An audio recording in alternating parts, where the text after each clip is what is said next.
Why do Jews sway back and forth, shukel, while they pray?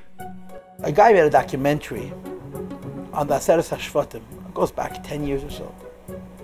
A film person, I think his name is Jacobowitz, made a documentary on the Aseret HaShvatim. And he went looking for the 10 tribes. He found Menashe, he found Ephraim in very large numbers.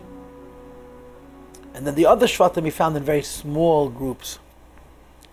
And one of the things he discovered is that some of the angriest Arabs, like the worst Taliban kind of guys, apparently have some Jewish roots.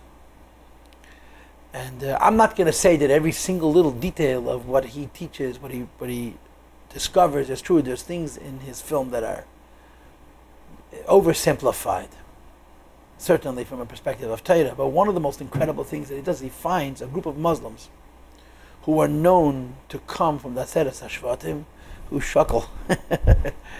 Who shukel when they daven. Arabs, when they daven, they shukel.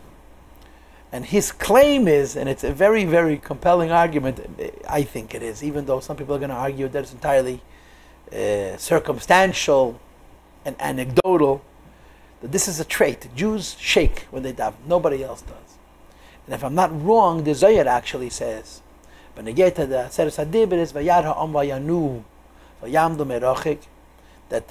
Yidden saw the Shechina and they moved, and it's brought that this is the basis for the idea that when a Yid davens, he's in motion, he moves.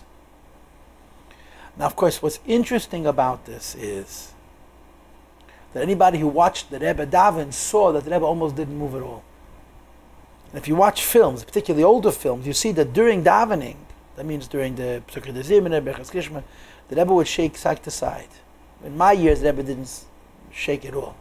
But if you look at older films, that during davening, during Psukkah de Zimene, the Rebbe was not shaking forward and backwards, but he's shaking from side to side. Shmones, the Rebbe stood almost perfectly still. Which of course brings into the question this whole business of nanua, of movement. And we know there were certain tzaddikim who shuckled non-stop, but by Adachmein, Chabad, the Rabbeim shook very little. And I'm not here to answer questions, I'm just here to share insights. What does the shukel represent? What does that motion mean?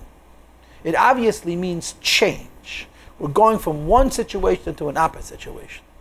The opposite of this, of course, is by the Malachim. And by Malachim, we find in the Psukim that when they stand in the presence of HaKadosh Baruch Hu, they go limp. Right? Ba'amdam trapena kanfeim. They go limp. They don't move at all.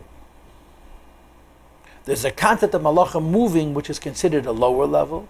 When the Malachim are in higher madrega, they stand. Yidden are in motion, are moving. And the motion can be explained in two ways. One way of explaining the motion is that when you're on a lower level and when you're further away from HaKadosh Baruch Hu, that distance creates motion. In other words, the reason the big tzaddik stands still when he davens, like the famous quote, Kalten Brand, that Moshe Rabbeinu stood at Har Sinai like hot ice. When you're so dovak and elkus, you show no motion. But if you're on a lower level, you must show motion, which is a sign of life. And faket, if someone is going to say, okay, the big tzaddik doesn't move when he davens, I'm not going to move either when I daven, that would be an infinite molek, because if you're not dovak, you better shake to create that attachedness. Alternatively, the motion shows on growth and on change, that we're not staying in one place, we're moving from one place to another. So these are some thoughts on this idea. But the bottom line is, it's tradition by Jewish people that when they daven, they shukel.